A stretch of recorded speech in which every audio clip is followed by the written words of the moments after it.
Last episode we ended things with over £1 million in the bank. Now our overall bank balance is a little over £250,000. Don't worry though, I've not gone absolutely mental with a transfer. I've probably done something even more irresponsible, and that is that I made a board request for the board to improve the training facilities. They've agreed to it. It's going to be done in 5 months. The only downside, it costs £750,000. You may have noticed on that previous screen as well, I did ask the board about going professional at one point during pre-season, but it just didn't materialise, unfortunately. Which, as we make our debut in the National League, is a little bit of a shame, because this is really the world where semi-pro and professional teams collide. Half the teams here are going to be pro, half of them are going to be a little like us and be the underdogs. But whilst we might be the underdog in terms of infrastructure, when it comes to a raw quality on the pitch, look at this updated season preview. We are up in 4th, my friends. Yeah, the additions we made last episode have made a difference, and there's actually a new player in the Media Dream 11 from our team. Now, of course, we concluded last episode by signing Aaron Richards, and off the back of that, I kind of realised, having finished the episode,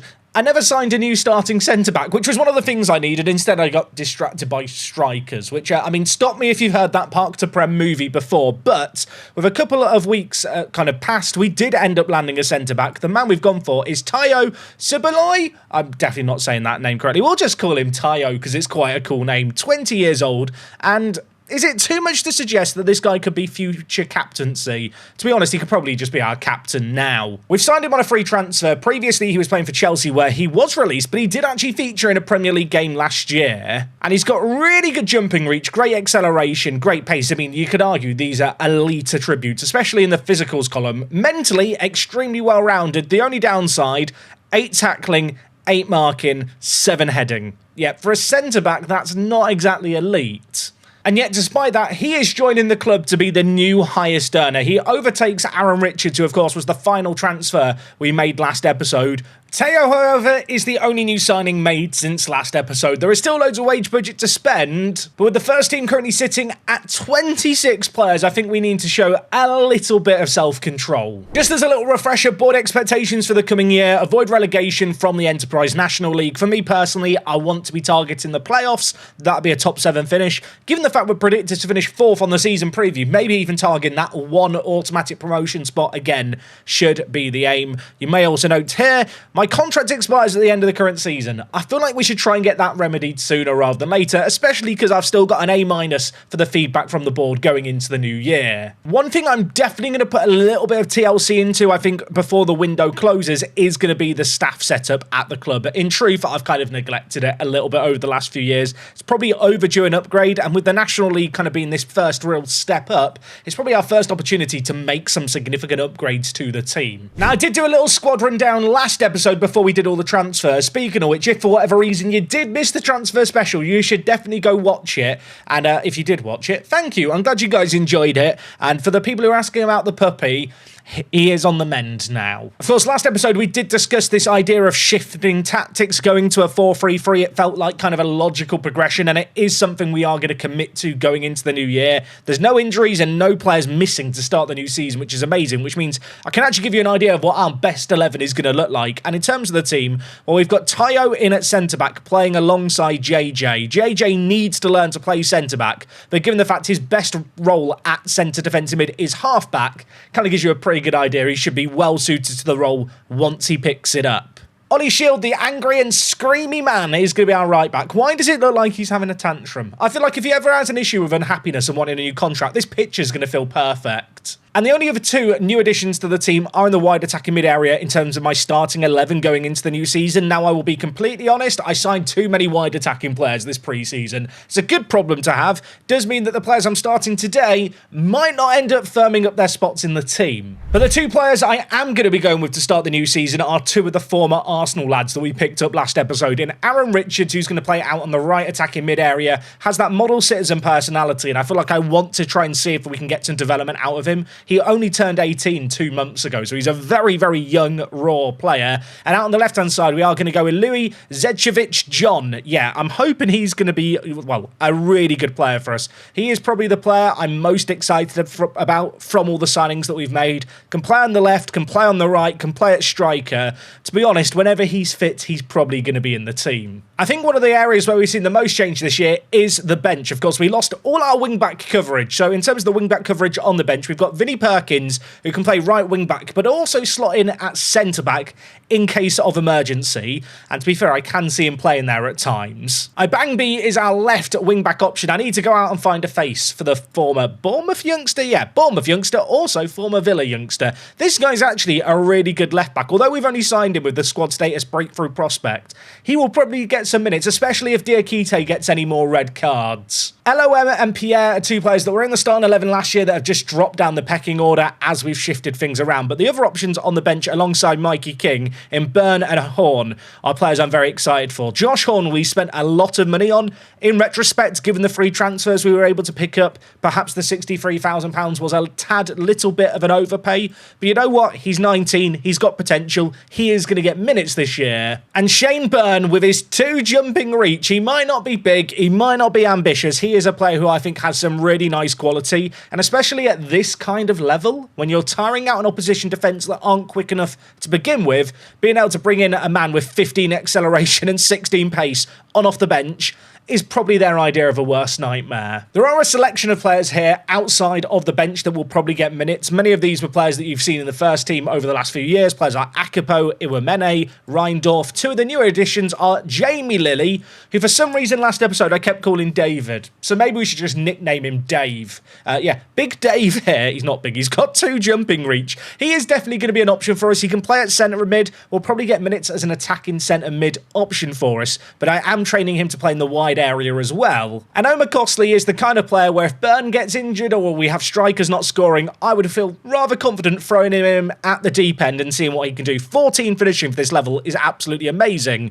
Again, 1 jumping reach. I am beginning to realise I signed lots of small people this year. In fact, if we just sort the team by jumping reach, we've got Zevkovic John, Lilly, Byrne and Costley, who have a combined 9 jumping reach between the 4 of them. The first team is maybe a little on the bloated side, but with players like Costley and Dave that we've ended up picking up, they have signed kind of lower squad status as breakthrough prospects, which as a result of that, I've made them available for the under-21s because I think they're going to benefit from that game time. And to be fair, actually, when you look at our under-21s, it adds a little bit of quality. I almost want to go out and spend my remaining wage budget on more players for the under-21s and just try and get them promoted a few times. Not something we need to worry about in the immediate future, but especially once we start reaching the Football League, the Championship, the Premier League, actually having a little bit of a conveyor belt of talent going on and players in a well-established under-21s team is never really a bad thing. Anyway, I am feeling suitably prepared for the new season, but before we get into things, we've got to take on Boston United. I was born in Boston in the UK once upon a time. There's a fun fact of WorkTheSpace trivia. I used to go to York Street all the time. In this universe, as well as in real life, Boston have moved stadiums since I last got to see them at a home game. They now play at the Jakeman's Community Stadium. It's had some new seats added since we last were here for an away day. Let's go see what it's all about. This, of course, is the first year we're playing at a national level. There is no longer a regional league, and as a result of that, we're going to go a little further afar than London and the south of England. And today, we are heading to Boston, which I was going to say sunny Boston, but that's just not true. The sun never shines in Boston. Now, here is York Street Stadium. This is the stadium I used to go to as a little boy. It used to be next door to the swimming pool, which I assume is still there. Can we go and look at what the old ground looks like from the outside? Here it is. This is the former stadium, which, I'm going to be honest, if we were giving it an away day score, it probably wouldn't score that highly, would it? I mean, here is the car park. It's not great, is it? Also, apparently, Railway Athletic FC play there, which is something I didn't know. It's a bit sad, really. The stadium used to be in the middle of the city, and since then, they have moved out to a brand spanking new stadium. Here it is in all its glory. Now, it is a very new build of a stadium, and in terms of away days, I don't know how much footage there's going to be here. It's got very high-tech modern floodlights. Some will say the game has gone with circular floodlights. They might be right. I can't remember the exact details around this, but originally there were only 2 stands built as part of this stadium. The plan was to upgrade things over time. What I will say is one thing that doesn't need upgrading is the car park. I mean, this might be the best car park we've seen all year. And that is not me being biased. Also, there's a Costa Coffee next to the stadium, and I think this is a Greggs over here. All I'm saying is Greggs, Burger King, football stadium. It's a strong start, isn't it? Now, unfortunately, there is just a solitary dot in the middle of the pitch here. Oh, wait, no. I tell a lie. There's another dot here. Let's go and have a look at it. Now, I will say, if you've never been to Lincolnshire, which is the county Boston are based in, you won't know this. It's just flat and full of fields. There's not many hills in this part of the world, but here is the football stadium. in all its glory. I'll admit it. It does kind of look like that. They just ran out of money, doesn't it? I think this is evidence here, this corner. Eventually, there will be a fourth stand built. This is from 2024. If you're a Boston regular, and I admit I've become a bit kind of out of touch with the team in recent years, has the fourth stand been built yet? What is the status of this? I mean, look at this. They've literally got the floodlight on scaffolding. But I'll tell you what, they knew I was coming. Look at the car park. Look at the car park. Look at it. Look at it. There is another dot, though, on the centre circle. Let's go into the pitch. Oh, this is from 2025. In May. Wait, did a new stand get built yet? Dun dun dun. No. No, it didn't. Is this the first bit of stadium seat art we've seen all series? I think it might be. Part of me wants to give this a really good score, then I look at the floodlight and then question to myself, am I just being really biased? But there is a Greggs next door. All I'm going to say is I do feel like once this gets its fourth stand built, this is going to be quite a cute stadium. Like, I'll admit, this stand here, look, it's not exactly a grandstand, is it? But for the level you're playing at, it's just quite a nice stadium. I'm a bit worried that I'm going to get called biased here. I want to give this quite a good score. I might be really biased here. I'm giving the Jakeman's Community Stadium, I'm going to give it a 7 out of 10. Please let me know if I'm just being horrifically biased, though. I could be. Not to defend my score, I just feel like recent away days haven't featured a Greggs or Seatar or a car park as good as that. I think it's earned that grade. Before we hop into this first game, should also mention, second game of the season is at home against Cheltenham. Cheltenham is not the kind of team you associate with the National League. They have a media prediction of third. They're going to be a real test in game number 2. But you know what? Let's approach things one thing at a time. Gibbard and Welch hold down their centre mid spots. Watson, of course, playing that new defensive mid position this year, has been our advanced centre-back for many, many years, but I do feel like at this point, playing a man with free heading at centre-back is probably just never going to end particularly well. So, new role for him. Very keen to see how he gets on, especially because he is the whole reason we're changing the system. Gonna hope that Ranson can step things up in goal. Easy to forget, he is a joint second highest earner at the club. The 20-year-old is superb on paper, committed his long-term future to the team.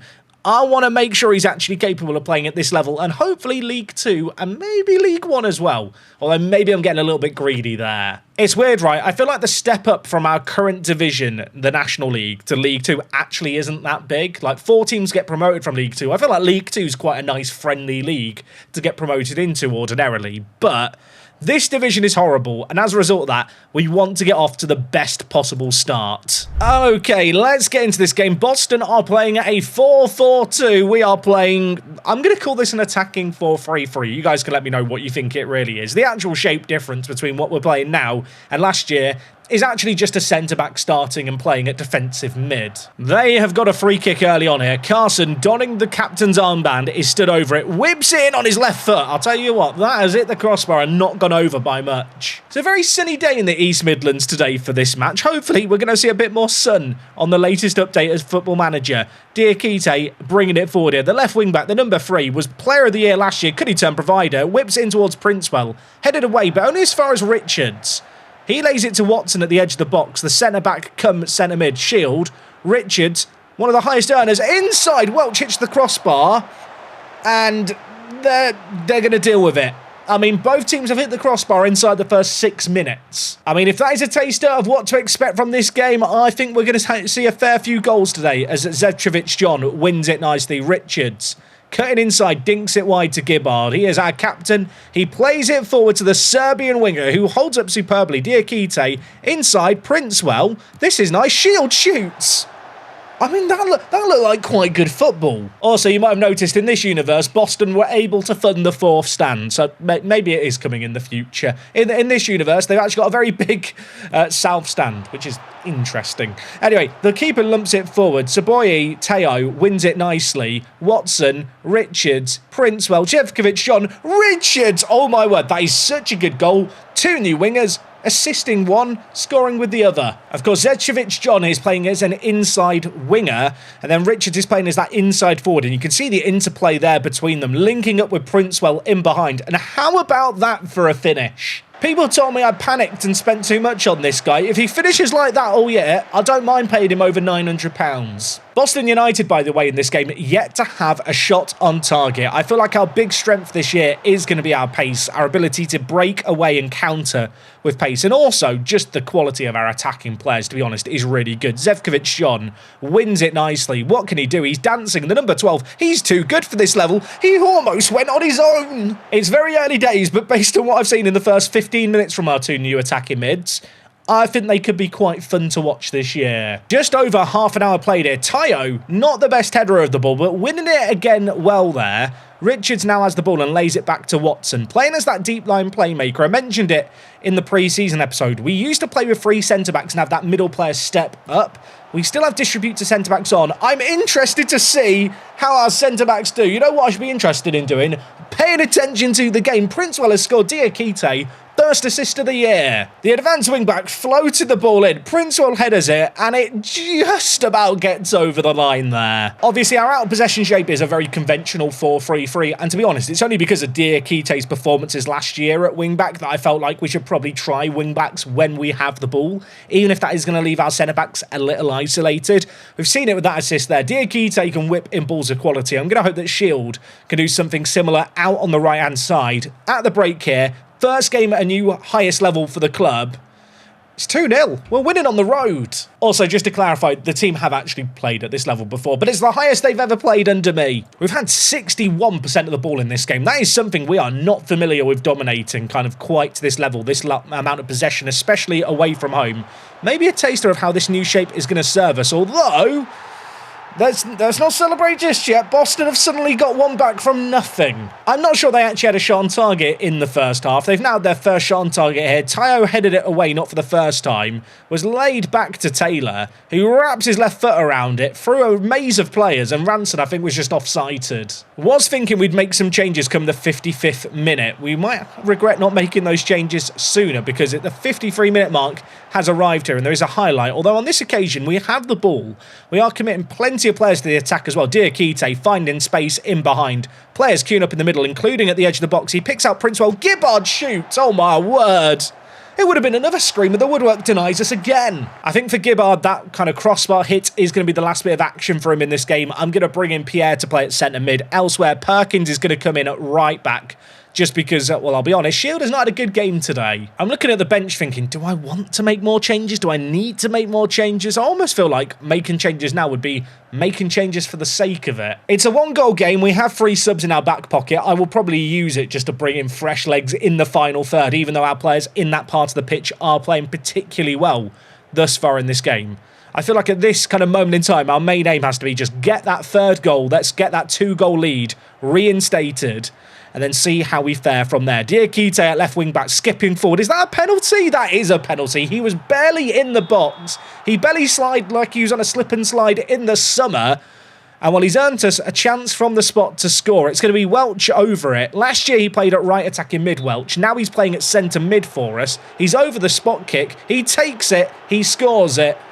And I feel like we are worth this 2-goal lead yet again. Also, I've just realised there's shouts, isn't there? I'll praise the players. You know, easy to forget the shouts now that they've been reintroduced. Also, this camera angle is very satisfying. Keeper was never getting to that, was he? I mean, when you look at the stats of this game, we have been a dominant force. This is not the kind of performance you'd come to expect of a newly promoted team, unless, of course, maybe, just maybe, they are tipped for promotion. This is a great performance. Boston, they're firmly predicted to be kind of a low-end, mid-table team. So, as much as I want to gas us up for getting a great result on the road, and I'm saying that preemptively, because there's still 15 minutes left here, I feel like the game against Cheltenham at home is probably going to be a slightly better test for us.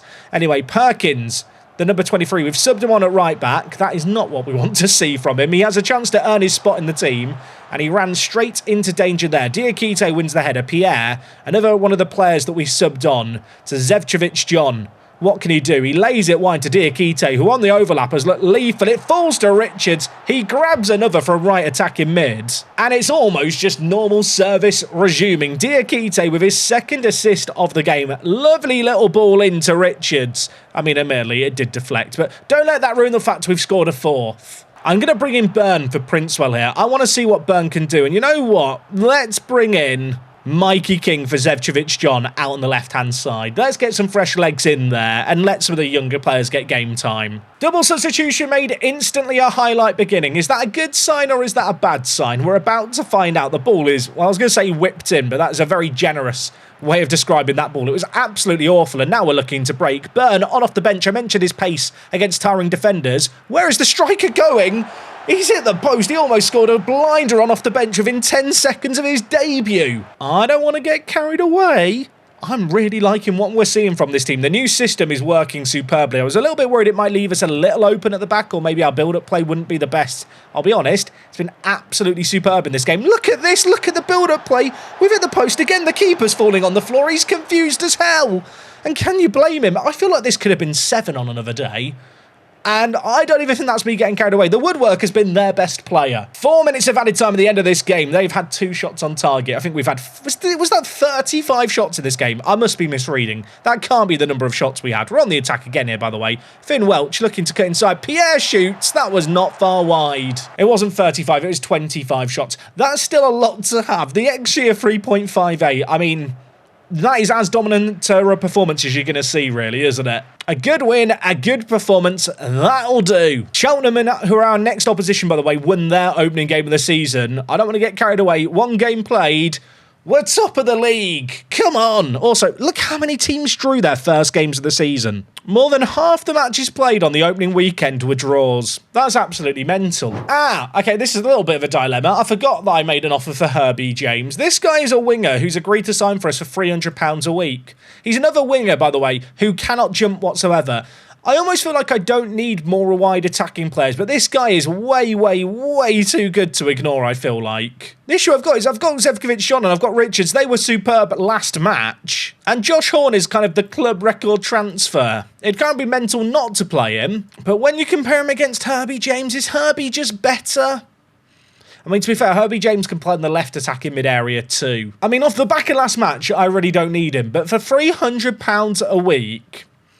It would just be stupid not to sign him, wouldn't it? Yes, I already had too many wide attacking mids and I've signed another one. What of it? The board are delighted, the fans think he's talented and an important player, and most importantly, he's here for 2 years and I'm immediately going to trigger a year contract extension. Well, the next game is first versus second. The season preview had them tipped for greatness. Admittedly, they're now down to 7th. I feel like we can beat Cheltenham Town. Let's go see how we get on. Been less than a week since Herbie James arrived. He submitted a transfer request because I triggered his contract extension, and apparently he didn't want to keep at the club longer, which, I mean, on the one hand, that's annoying. On the other hand, if someone does spend £140,000 on him, it'd probably be an absolutely insane deal, really, considering I've signed him for nothing. Anyway, I'm still a day away from the next game against Cheltenham. I've got one potential signing going on, and it is just the third choice left wing-back and right wing-back option that I need. Sadly, we're not going to know if he's going to sign for us yet today, but here is the man in question, Josh Brookin. I'm not going to pretend he's some superstar player, but as that emergency player who's going to be able to play on the left and right, I think he's just going to do the job for us. But anyway, Cheltenham Town await in terms of team news. Well, I was going to put Herbie James on the bench. I'm now second-guessing myself given the fact he's kicked off. Another player who has expressed some dissatisfaction is Kyrie Pierre, complaining about not starting enough games 1 game into the season. I assume that's a hangover from last year where he didn't start so much.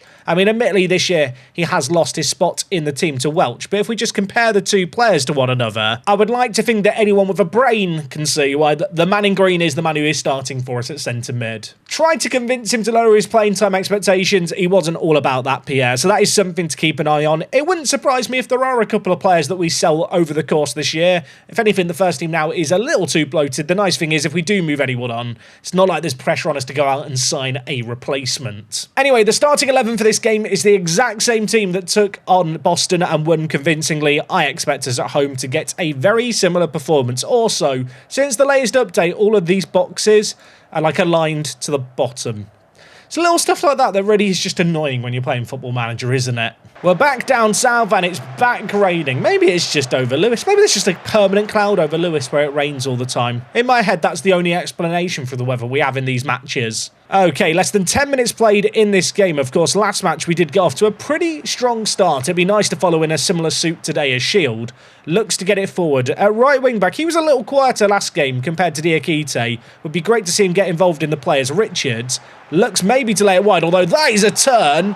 He's hit the woodwork. That turn by Richards was stupendous, wasn't it? I'm starting to believe that Richards might just be an absolutely insane pickup for us, a right attacking mid. The 18-year-old model citizen. I mean, the way he turned it and just exploded with pace there was crazy. Cheltenham are playing a 3-4-2-1. They're playing with 2 centre attacking mids and a striker, and with our whole distribute to the defence approach, I don't feel like that is a very good shape to play. I mean, my concern is that we like to play the ball out with our kind of back three triangle with the deep line playmaker and the 2 centre-backs. But in this game, if they're playing with a lone striker and 2 attacking mids, they're going to cut those passing lanes a lot. I'm going to tell the players to go a little bit more direct.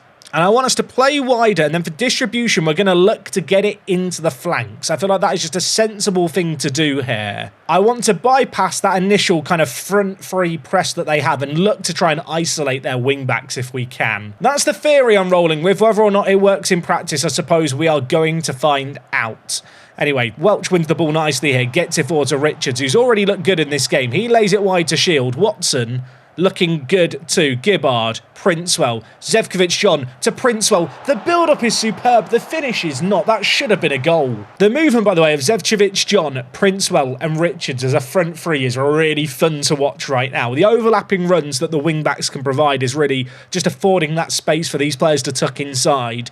I feel like they've caused chaos through the first kind of game and a half we've seen them in. Just over 5 minutes left of this first half. Cheltenham having plenty of the ball in this game, but nowhere near the same chance creation we are having. And while we've got a corner here that's whipped in, we hit the woodwork. No one is there to follow up. And for I think the 5th or 6th time today in this episode, we've hit the woodwork. For the 2nd time in this game, we're denied.